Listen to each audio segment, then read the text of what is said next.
Hello everyone, I am here to tell you about the new article from the Hindustan Times. ये article based है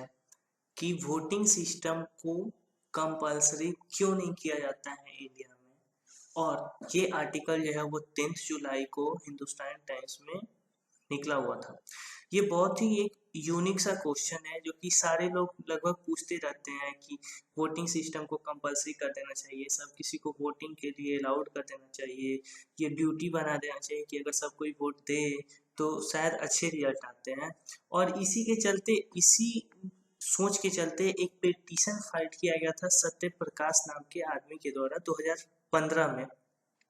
जिसमें ये बोला गया था कि वोटिंग सिस्टम को, जो कास्टिंग वोट जो है उसको मैंडेटरी क्यों नहीं बना दिया जाता है इंडिया में। तो इसके जवाब में सुप्रीम कोर्ट ने एनडीए गवर्नमेंट से पूछा कि वोटिंग सिस्टम को कंपलसरी क्यों नहीं बनाया जाता है, ऐसा क्यों नहीं बोल दिया जा रहा है कि सबको वोट देना जरूरी ही है। तो इंडिया गवर्नमेंट ने कुछ रिप्लाई दिया सुप्रीम कोर्ट को कि कुछ कारण है जिसके चलते वोटिंग सिस्टम जो है वो इंडिया में कंपलसरी नहीं है और नहीं बनाया जा रहा है। तो अब आगे देखते हैं कि वो कारण क्या क्या है जो इंडिया गवर्नमेंट ने बोले थे। इंडिया गवर्नमेंट ने सुप्रीम कोर्ट को रिप्लाई दिया। सबसे पहला रीजन ये बताया कि जो कास्टिंग वोट है वो एक फंडामेंटल राइट है, ना कि फंडामेंटल ड्यूटीज है। सबसे पहला बात इंडिया गवर्नमेंट ने यही बोला कि कास्टिंग वोट ये एक फंडामेंटल राइट है और लोगों की अपनी मर्जी है वो उसको यूज करे या ना करे, ये उनका कोई फंडामेंटल ड्यूटी नहीं है कि हाँ आपको वोट करना ही है, करना ही है। दूसरा बात उन्होंने ये बोला कि 225वां जो कमीशन रिपोर्ट था, जिसमें वोटर को राइट दिया जाता है कि आप वोट कर सकते हैं, उसमें ये चीज भी लिखा गया है कि वोटर को ये भी राइट दिया जाता है कि आप वोट कर सकते हैं, अगर अगर आपको मन नहीं है तो आप वोट नहीं भी कर सकते। तीसरा रीजन ये था कि जो गवर्नमेंट ऑफ, जो हमारा कॉन्स्टिट्यूशन है, इंडिया का जो कॉन्स्टिट्यूशन है, उसमें 1951 में एक एक्ट बनाया गया, रिप्रेजेंटेशन ऑफ पीपुल्स एक्ट। उसमें ये बोला गया है कि राइट टू वोट जो है वो एक राइट है, ना कि एक ड्यूटी है। और ये यही रीजन है जिसके चलते इंडिया गवर्नमेंट बोला कि सुप्रीम कोर्ट को बोला कि इंडिया में जो वोटिंग सिस्टम है उसको कंपलसरी नहीं किया जा रहा है, ये जरूरी नहीं किया जा रहा है कि आप अगर 18 साल के हैं तो आपको वोट देना ही देना है। उसके बाद कुछ और भी रीजन आते हैं जिसमें जिसके चलते ये बोला जाता है कि वोटिंग सिस्टम को कंपलसरी नहीं किया जा रहा है कि आप वोट दे या ना दे, ये आपके ऊपर डिपेंड करता है। कुछ पॉलिटिकल साइंटिस्ट कहते हैं कि अगर वोटिंग सिस्टम को ऐसा बना दिया जाए कि अगर आप 18 साल के हो गए हैं तो आप वोट दीजिए ही दीजिए, तो इससे ये होगा कि वो उन लोगों का डेमोक्रेसी खत्म हो जाएगा कि अगर उनको वोट नहीं देना है, उनके मन लायक कैंडिडेट उनको नहीं मिल रहा है, तो फिर वो ये हो सकता है कि वो वोट देने ना जाए या फिर जबरदस्ती वोट देने जाए, तो ये फिर उन लोगों की डेमोक्रेसी खत्म हो जाएगी। और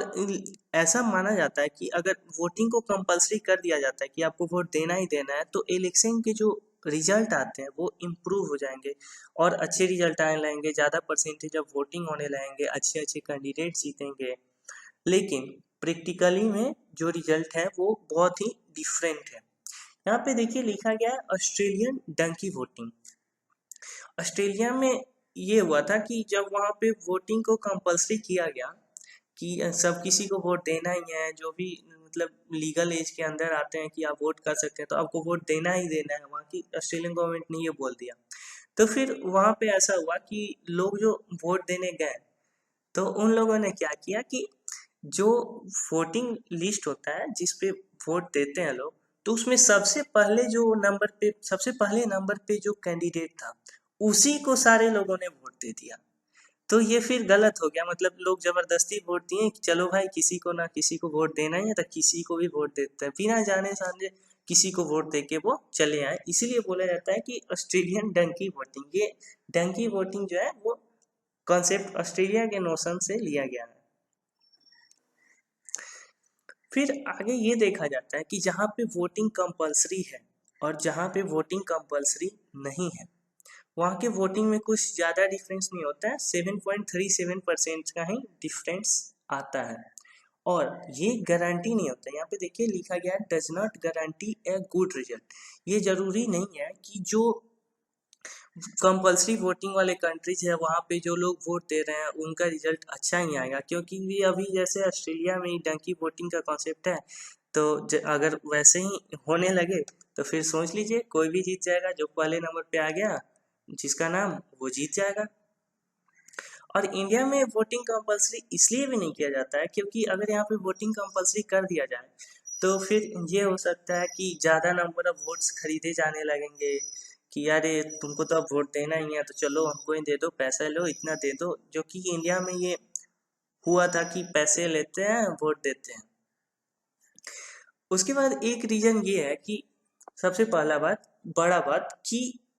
जो इंडियन कॉन्स्टिट्यूशन है वो राइट टू वोट जो देता है, वो कास्टिंग वोट एक राइट है, और अगर इसको मैंडेटरी बना दिया जाए, ड्यूटी बना दिया जाए, तो ये राइट का वायलेशन हो जाएगा कि भाई ये तो मेरा फंडामेंटल राइट है, मैं यूज करूँ या ना करूँ मेरे मर्जी है, क्योंकि ये तो कॉन्स्टिट्यूशन में लिखा गया है। अब फिर यहाँ पे आर्टिकल में ये बात लिखा गया है कि अगर कास्टिंग वोट को मैंडेटरी नहीं बनाया जा रहा है तो फिर हमको वोट बेटर रिजल्ट कैसे मिलेगा। तो राइटर कहते हैं कि